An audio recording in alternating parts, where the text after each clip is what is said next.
নমস্কার। গোটা রাজ্যে আমাদের ভারতীয় জনতা পার্টির পক্ষ থেকে প্রত্যেকটি বিধানসভায় আমরা চার্জশিট তৈরি করেছি দলের পক্ষ থেকে। আমাদের দিনহাটা এবং সিতাই বিধানসভা, এই দুটি বিধানসভা চার্জশিট পেশ করার দায়িত্ব রয়েছেন আমাদের ভারতীয় জনতা পার্টির রাজ্য কমিটির সম্মানীয় সহসভাপতি এবং প্রাক্তন কেন্দ্রীয় প্রতিমন্ত্রী মাননীয় শ্রী নিশীথ প্রামাণিক মহাশয়। তিনি এই দুটি বিধানসভার চার্জশিট এখন পেশ করবেন। দেখুন, এই যাত্রা পরিবর্তন যাত্রা, অর্থাৎ পরিবর্তনের রথ নিয়ে আমাদের যে যাত্রা চলবে, সেটা স্বাভাবিকভাবেই আমরা বলবো যে এই পরিবর্তন সার্বিক পরিবর্তন। এই পরিবর্তন শুধুমাত্র এমন নয় যে বিজেপির সরকার প্রতিষ্ঠা করবার পরিবর্তন, এমন নয় যে তৃণমূল নামের যে দলটা সেটাকে সরিয়ে দিয়ে বিজেপি নামের দল নিয়ে এসে সেখান তাদের সরকার প্রতিষ্ঠা। এই পরিবর্তন সার্বিক পরিবর্তন, প্রত্যেকের স্বার্থে। আগামী নবপ্রজন্মের যারা তরুণ তুর্কিরা রয়েছে, যেমন তাদের জন্য এই পরিবর্তন প্রয়োজন, যারা যুবক রয়েছে তাদের জন্য যেমন এই পরিবর্তন প্রয়োজন, শিক্ষিত বেকার যুবক যুবতী যারা রয়েছে তাদের জন্য যেমন এই পরিবর্তন প্রয়োজন, একইভাবে বাংলার প্রত্যেকটা মানুষ, বাংলার মহিলাদের সম্মান, বাংলার মায়েদের সম্মান ফিরিয়ে আনবার জন্য এই পরিবর্তন। আজকে সারা পশ্চিমবঙ্গ জুড়ে যে অরাজকতা, যে অস্থির পরিবেশ তৈরি হয়েছে, এই অস্থির পরিবেশকে ঠিক করবার জন্য নিশ্চিতভাবে আমরা এই দৃঢ় সংকল্প নিয়েছি। এবং আমরা এটা জুড়ে যেভাবে মানুষের উচ্ছ্বাস, মানুষের এখন পর্যন্ত রেসপন্স পেয়েছি, তাতে নিশ্চিতভাবেই এই রথ, এই যাত্রা যেদিক দিয়ে হবে, আমরা সাধারণ মানুষের স্বতঃস্ফূর্ত যে তাদের আশীর্বাদ এবং শুভকামনা আমরা পাবো বলেই আমরা বিশ্বাস করছি। এবং সমগ্র পশ্চিমবঙ্গ জুড়ে যে এই এক কথায় বলতে পারেন যে পরিবর্তনের যে ঝড়, সেই ঝড় কিন্তু আমাদের যাত্রা থেকে শুরু হতে চলেছে। এবং সেখানে আপনারা দেখবেন যে 18 থেকে শুরু করে 80, একেবারে মা থেকে শুরু করে মানে যারা তরুণ তুর্কি রয়েছেন, একেবারে প্রত্যেকের যে সমর্থন, সেই সমর্থন কিন্তু আমরা যাত্রার মধ্যে দিয়ে উঠে আসবে। এবং যাত্রার মধ্যে দিয়েই একটা মাহল তৈরি হবে, একটা ন্যারেটিভ ক্রিয়েট হবে যে চলো পাল্টাই, আমরা এই সরকারকে পরিবর্তন করে এমন একটা সরকার তৈরি করি যাতে আমাদের দেশের ইন্টারনাল সিকিউরিটি থ্রেট কমে, যাতে আমাদের ভারতবর্ষের, আমাদের দেশের যে ডেমোগ্রাফি চেঞ্জ হচ্ছে কন্টিনিউয়াসলি, সেই ডেমোগ্রাফি চেঞ্জের হাত থেকে যাতে আমরা বাঁচতে পারি, আমাদের দেশের বর্ডার যাতে আরও শক্তিশালী হয়, আমাদের দেশের বর্ডার যে আনফেন্সড রয়েছে সেই বর্ডার যাতে ফেন্সড হয়, এবং সর্বোপরি যারা যুবক যুবতী রয়েছেন তারা যাতে কর্মসংস্থান পায়, যাতে উইমেন এম্পাওয়ারমেন্টকে আমরা আরও বাড়াতে পারি, আমরা যাতে এক কথায় যে তথ্য প্রযুক্তির দিক থেকে পশ্চিমবঙ্গকে এগিয়ে নিয়ে যেতে পারি, বিভিন্নভাবে শিল্প চলে যাচ্ছে পশ্চিমবঙ্গ থেকে, সব মিলিয়েই যে বদলের পরিবেশ, এক কথায় বাংলাকে সোনার বাংলায় পরিবর্তন করবার যে বদলের ডাক আমরা দিয়েছি, সেই পরিবর্তন যাতে আমরা করতে পারি, সেই পরিবর্তনের যে সামিল হবার জন্য আমাদের যে আহ্বান, সেই আহ্বান আমরা প্রত্যেককে করেছি। এবং নিশ্চিতভাবে এটা বলতে পারি যে 1 তারিখ থেকে আমাদের এই যাত্রা যখন শুরু হবে, আপনারা দেখতে পারবেন যে জনজোয়ার, জন উচ্ছ্বাস এবং সাধারণ মানুষ কিভাবে কাতারে কাতারে এসে এই আমাদের যাত্রাতে পা মেলায়। প্রথমে বলবো যে একেবারে বিধানসভা নির্বাচনের দোরগোড়ায় আমরা এসেছি। আমরা সারা পশ্চিমবঙ্গে তৃণমূল কংগ্রেস যেভাবে গত 5 বছর তাদের সরকারকে চালিয়েছে, কাজ করতে গিয়ে বিভিন্ন জায়গায় আমরা দেখেছি যে বিভিন্ন ত্রুটি বিচ্যুতি ধরা পড়েছে, বিভিন্ন ধরনের অনিয়মবর্তিতা, বিভিন্ন ধরনের যে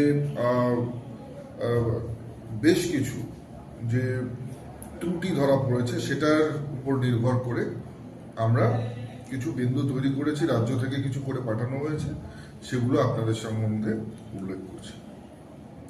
আমরা যদি একটার পর একটা দুর্নীতির কথা বলি, এই দুর্নীতির কথা বলে হয়তো শেষ করা যাবে না। যেহেতু আমাদের সময় সীমিত, স্বল্প সময়ের মধ্যে যেহেতু আমাদের এই আপনাদের সঙ্গে কথোপকথন শেষ করতে হবে, তাই যে নির্দিষ্ট বিন্দুগুলো একেবারেই না বললে নয়, সেই বিন্দুগুলো আপনাদের সম্পর্কে উল্লেখ করছি। প্রথমেই আমরা দিনহাটা বিধানসভার কথা বলব। আপনারা জানেন যে দিনহাটা বিধানসভার কি রাজনৈতিক পরিস্থিতি, যেখানে একের পর এক বিরোধী দলের যারা কার্যকর্তা, যারা কর্মী, তাদের নামে মিথ্যে মামলা দেওয়া হচ্ছে। তেমন পুলিশ প্রশাসনকে কাজে লাগিয়ে, দিনহাটা এবং সাহেবগঞ্জ থানার পুলিশকে কাজে লাগিয়ে বিজেপি কার্যকর্তাদের, বিভিন্ন বরিষ্ঠ পদাধিকারীদের বাড়ি থেকে উঠিয়ে নিয়ে গিয়ে তাদেরকে মিথ্যে মামলা দিয়ে, তাদেরকে নার্কোটিক কেস দিয়ে বিভিন্নভাবে হ্যারাসমেন্ট করে তাদেরকে দিনের পর দিন কারারুদ্ধ থাকতে হচ্ছে। এই পরিস্থিতির মধ্যেও ভারতীয় জনতা পার্টির যারা কার্যকর্তা, তারা কিন্তু ভয় পায়নি, বরং চোখে চোখ রেখে তারা লড়াই করছে। তারা নিজেদের কাজ, নিজেদের দায়িত্ব, নিজেদের রেসপন্সিবিলিটি পালন করছে।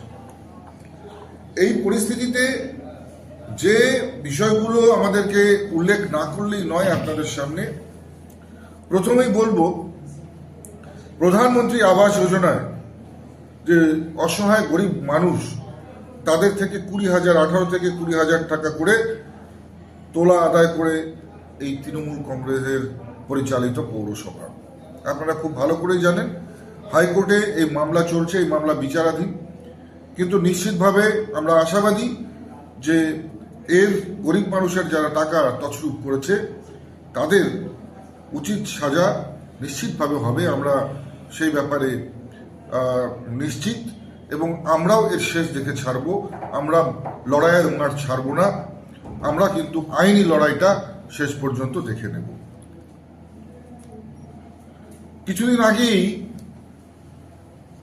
এক হুমকি তৃণমূল কংগ্রেসের ব্লক সভাপতি দীপক কুমার ভট্টাচার্য, দিনহাটা বিধানসভার অন্তর্গত যে দিনহাটা 2 ব্লক রয়েছে, সেই ব্লকের যে সভাপতি, সেই সভাপতি তিনি বলেছেন যে বিজেপিতে ভোট দিলে নাকি লক্ষ্মীর ভান্ডার থেকে নাম কেটে দেওয়া হবে। এ কোন ধরনের রাজনৈতিক শিষ্টাচার, এ কোন ধরনের রাজনৈতিক ব্যবহার? লক্ষ্মীর ভান্ডারের অর্থ কোন রাজনৈতিক দল দেয় না। লক্ষ্মীর ভান্ডারের অর্থ যারা সরকারে বসে আছে, তাদের মন্ত্রী, আমলা বা মুখ্যমন্ত্রীর পরিবারের উপার্জিত আয় থেকে দেয় না। এই অর্থ সাধারণ মানুষের কাছ থেকে যে রেভিনিউ কালেক্ট হয়, এই অর্থ সাধারণ মানুষের কাছ থেকে যে ট্যাক্স কালেক্ট হয়, প্রত্যেক দিন প্রতিনিয়ত যে সরকারকে যে ট্যাক্স দিতে হচ্ছে, তার থেকে কিন্তু এই লক্ষ্মীর ভান্ডার ফেরত দেওয়া হয়। একবারে মরণ ফাঁদ। সব সময় টোটো, বাইকের অ্যাক্সিডেন্ট এবং পথচারীদের নিত্য বিভিন্ন ধরনের যে অ্যাক্সিডেন্ট এবং দুর্ঘটনার ঘটনা, এটা একটা সামান্য ঘটনায় পরিণত হয়েছে। গীতালদা, গোসানিমারি, এই সমস্তটা কিসের জন্য? রাস্তার জন্য। যে রাস্তা 1 বছরও হয় না করার, সেই রাস্তা দেখা যাচ্ছে, সেখানে গিয়ে দেখা যাচ্ছে কোনো রাস্তাই নেই, শুধু কিছু নুড়ি কাকড় পড়ে রয়েছে। করাপশনের মাত্রা এই পরিমাণ, থ্রেট কালচার, ইভিএম কারচুপি, বিজেপির পোলিং এজেন্টদেরকে আটকে রেখে তাদের হুমকি, তাদের বাড়িতে গিয়ে প্রাণনাশের হুমকি, এইসব তো একটা সামান্য ঘটনা। ভোট পরবর্তী যে অশান্তি হয়েছিল, সে অশান্তির কথা না বললেই নয়। তৃণমূল কংগ্রেস যেভাবে অত্যাচার করেছিল, অত্যাচার ফলে আমাদের বিজেপি কর্মী অনিল বর্মনের মৃত্যু হয়, বাড়ি ছাড়া তার ছেলে।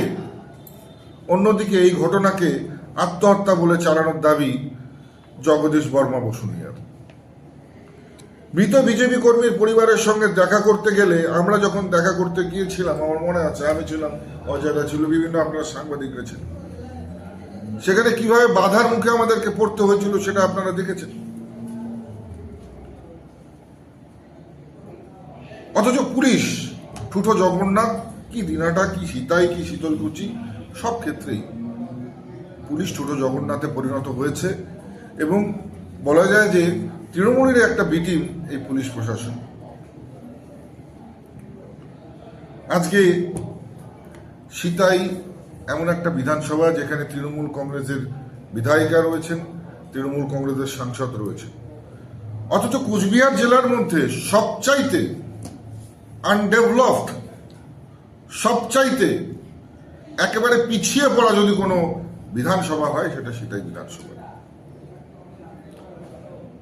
সত্যি আমার অন ক্যামেরা আপনি বলছি, এত ভালো ভালো লোক সেখান থেকে নির্বাচিত হয়েছে যে তারা বিধানসভার এই দুরবস্থা করে রেখেছে, যেখানে সঠিকভাবে রাস্তা নেই এবং যে বিধানসভা থেকে সবচাইতে বেশি মাইগ্রেন্ট লেবার, অর্থাৎ মানুষ যেখান থেকে সবচাইতে বেশি পলায়ন করছে, সেই বিধানসভাতেই বিধায়ক তৃণমূল কংগ্রেসের, সেই বিধানসভাতেই সাংসদ তৃণমূল কংগ্রেসের। সত্যি আমরা